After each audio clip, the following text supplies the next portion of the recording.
Welcome to Fat Kids Food Porn. We're getting ready to prepare for our St. Patty's Day meal, which is going to be corned beef and cabbage.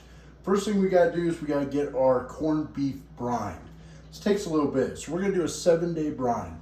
So I'm gonna start off, I got my brisket right here, just flat brisket, I got about 4 or 5 pounds. Once we have that, the next thing we gotta create a pickling spice. I'm actually gonna tell you how you can make your own homemade pickling spice, or if you don't have the time or the patience, you can buy this in the store. Essentially, I've told you before many times, I don't measure shit. So we're gonna start off with some allspice berries, if I could spit that out. Call it a tablespoon. We're gonna do some bay leaves. I usually do 4 or 5 bay leaves, slap that in there, it turns out really good. Gonna take 1 cinnamon stick, and we'll crack that, break it down into little pieces, stick that into your little cup. We'll take some cloves, call it a tablespoon of that if you're really wanting to measure. Mustard seed is always good in a pickling spice. Ground ginger, this is actually really good too, just kind of gives it that enhanced flavor. Want to do, we'll call it 1.5 teaspoons of that ginger, just give it a little bit more of a kick to it. Want some coriander seeds, so the coriander seeds are a must in any pickling spice. And then some peppercorns. I actually use a peppercorn melody.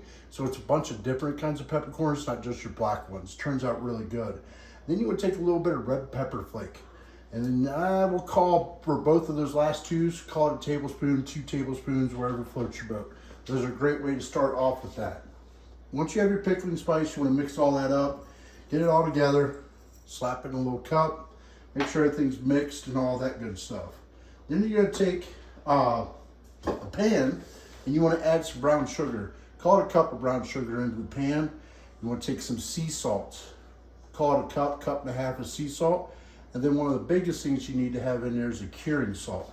Number one, there's this pink curing salt that's really good. It's really going to help this set for 7 days, keep it cured, and just give it a great flavor. Take all that, mix this into your bowl, or not your bowl, I'm sorry, into your pan. As I told you before, buy some damn cast iron. You're going to love it. Once you pour your water in there, get all your ingredients in. We're going to take that over, put it on the stove top, bring that to a boil, stir it down. All right, so I've got my brine all boiled down. What I've done is I've let this cool. You can add some ice cubes in it to bring some more water into it, but you just want to make sure that comes down to about room temperature. You want to take your brisket, slap that bad bammer jammer right in there. Now, if it's not going to sit all the way down in there, you want to take some plates, kind of push down on that, so that way the brine's getting all around that meat and really soaking in all those flavors. And all you got to do is slap the lid on that bad bammer jammer, stick it in the fridge, come back in 7 days, and you'll be ready to cook. All right, so 7 days later, we got our brisket nice and brined. And for all of you out there that are just really hungry, fat like me, or you just failed to prepare, you can buy this in the grocery store. They do brine the corned beef for you. They give you a little pickling pack and all that good stuff, so that way you don't have to spend the 7 days waiting to have corned beef and cabbage. So once we've got all that done, got the handy dandy pot, what we're going to do is we're going to add in our water. There's a little packet or some of that pickling spice. You want to add that back into the pot. Put your brisket right back in there. One of the things I just learned today from the Jays is try some Guinness. So I'm actually going to put a couple bottles of Guinness inside of my corned beef as I'm cooking this down. The biggest thing with this is you want to make sure that you got plenty of room on top of your liquid of the meat.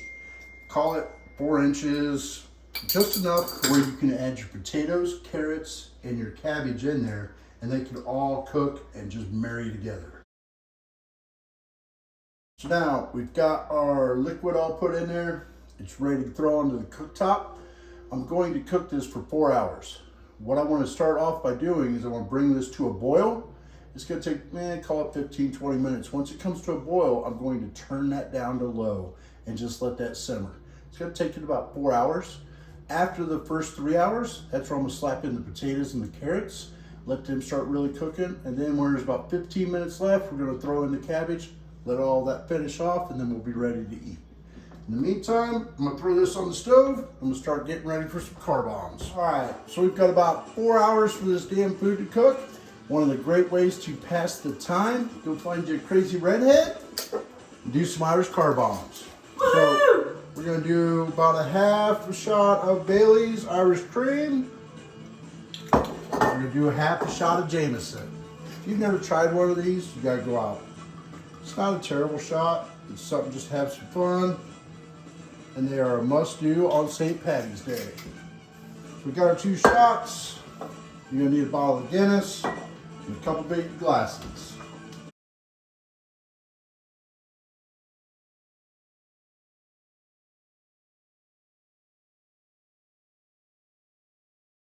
Pour your beer into the glass. Do about a half one. As you heard, she was whining. She didn't want a full beer. But I was just getting prepared because we're gonna do a few of these bitches.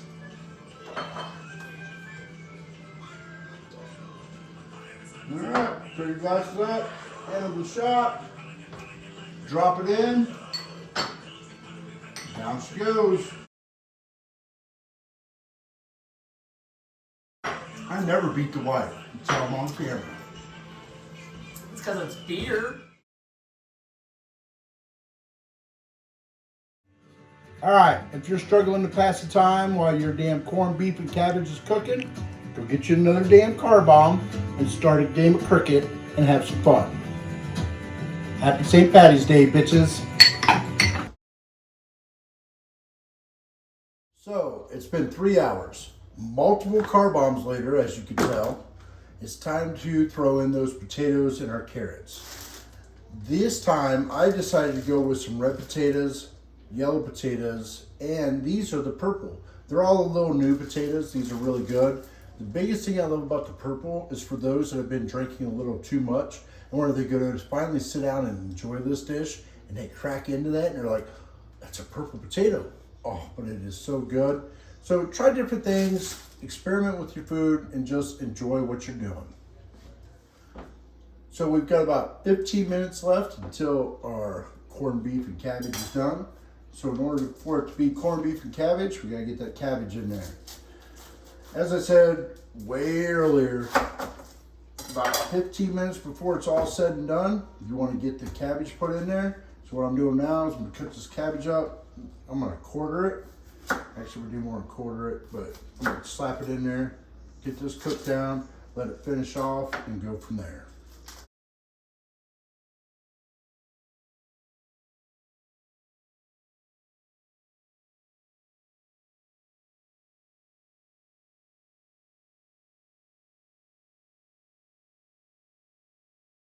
So it's been 4 hours. We pulled the brisket out, ready to cut this up, start plating this up. Been drinking too much, so it's time to eat some of this corned beef cabbage. So whenever you got your brisket out, you want to make sure that you cut against the grain while you're plating it up. That's what you love about that corned beef. If you can see that, just that pink, all that beef. I'm telling you, this is one of the best dishes you're gonna ever have. If you've never done it, I strongly suggest that you try it and you will turn this into your St. Patty's Day favorite. So, biggest thing with Pet Kids Food Porn, my job here is to just inspire you to get out there to cook, enjoy life, try something different, and just remember, it's all about the good times. Enjoy the night.